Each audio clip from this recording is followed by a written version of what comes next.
Welcome to Inquiry into Self.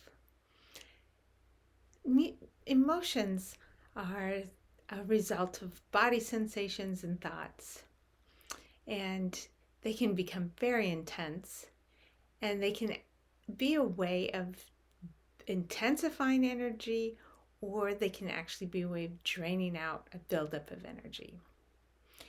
And we can participate in transmuting emotions so that they do resolve energetically.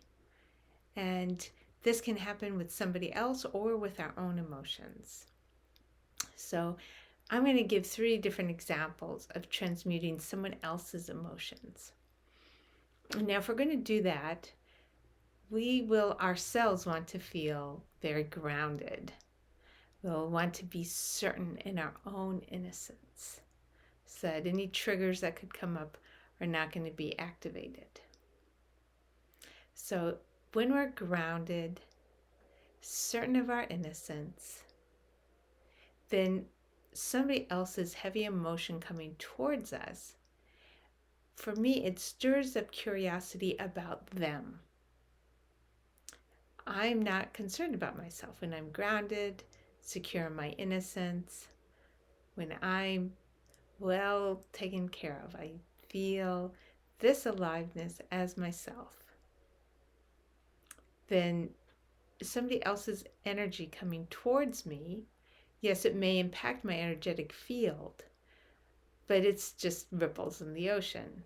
It could be intense waves in the ocean. But the other person's experience is clearly very intense. And so this compassionate curiosity reaches out.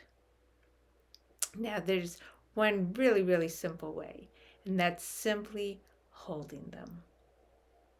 In a space of rightness, that this is, of course, how they're going to feel right now. So there's not an argument with it. There's not a defense about it. There's not even a soothing of them. So there's no expectation that they stop feeling that way. So I was on a telephone call, and there was somebody who was very unhappy with how an event that we went to transpired, and had a lot of criticisms towards me. Was just laying out what had happened, what should have happened, where I had supposedly made a misstep. And, as she elaborated, I just wanted to understand how it looked from her perspective. What were the vulnerabilities she felt had happened or had been opened up because, I hadn't cooperated how she had wanted. So in that case, my responses to her were simply, "Oh, I get that," and various versions of that. "Oh, I can see that." It was just admitting that this experience was the experience she had had.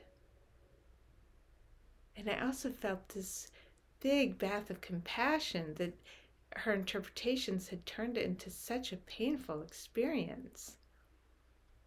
So I let myself just be this bath of compassion. And in any way that compassion would come forth naturally, I just let it come forth. Yeah, of course, that would have worked better. Just compassion, just a holding.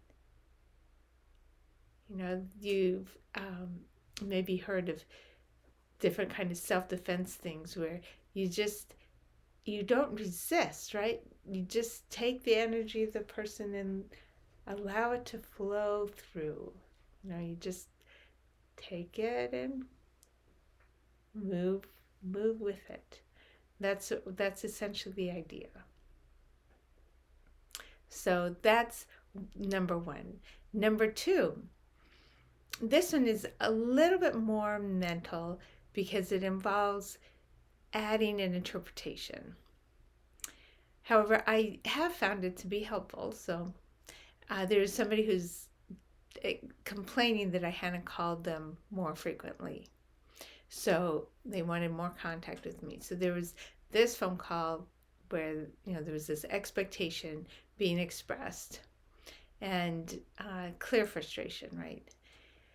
And hurt, actually, most likely under the frustration was hurt, but it was not coming forth as hurt. It was more coming forth as an attack at my negligence, or however that was being worded.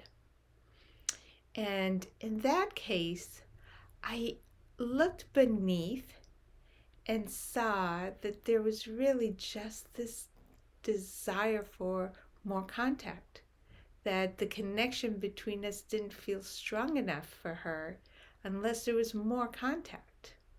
So I took a little bit of mental effort there, or a heartful effort, and just sense what was the underlying need that was causing the resulting hurt and expressed anger.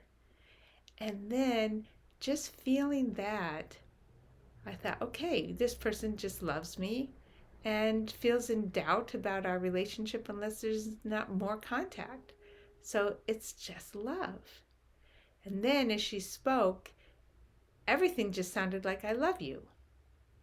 So regardless of what words she said, I responded back as though she had just said, I love you.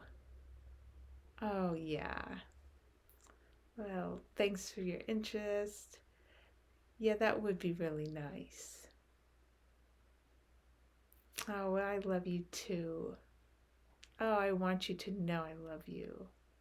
Just, I don't remember the exact words, but it was as she said things, that's just what kept coming, was, I love you too. I love you too. Okay, so then there's a third one. This was a situation at work.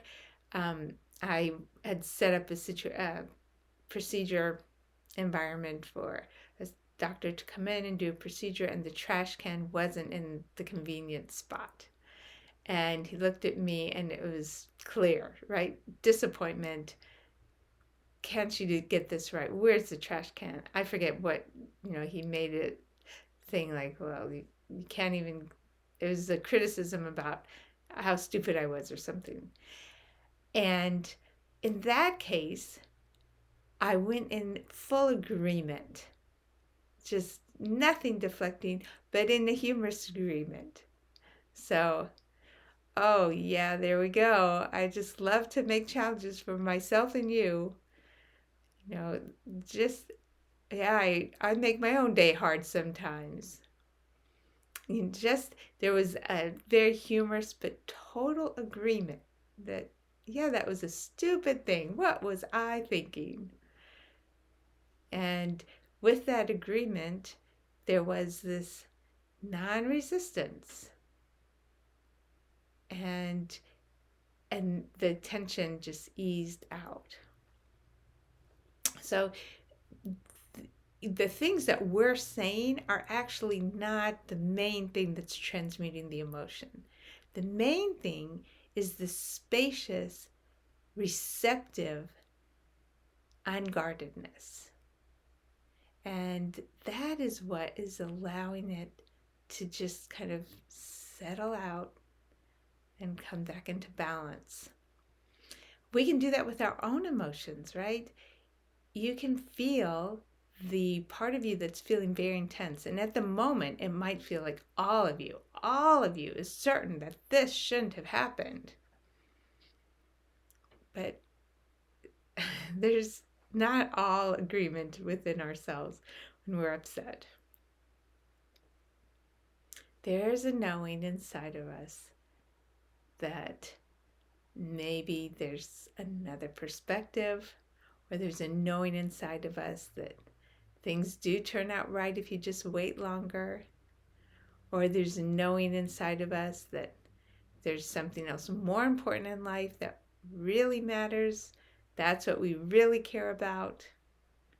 Sure, we might be upset about they are making a mistake on our bill 3 months in a row, but really, our kids, our health, or whatever is way more important. This is actually not as bad if we take a bigger perspective. So there's always some part in us that has a little more spaciousness.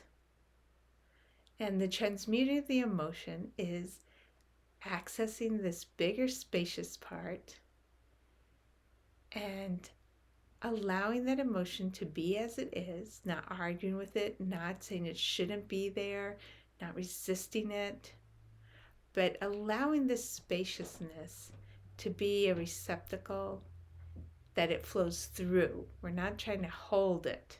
We're not trying to keep it for another future experience. We're just letting our whole energy system open instead of closing, because lots of times when we're experiencing something we don't like, we actually close our energy system, and now we're going to feel it more intensely and it's going to pass much more slowly.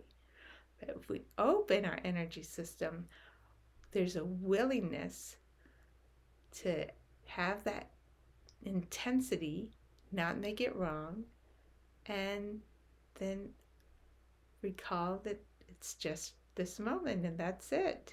There's a spaciousness, there's something bigger, and it's over and past.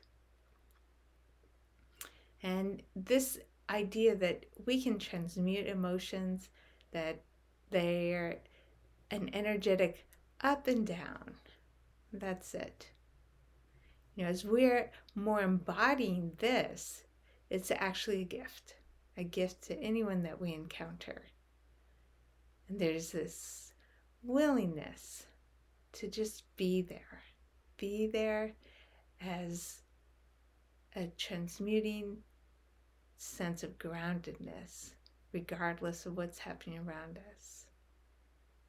So enjoy just seeing if there's opportunities for you and opportunities in your life to enjoy that eruption and resolution. Eruption and resolution.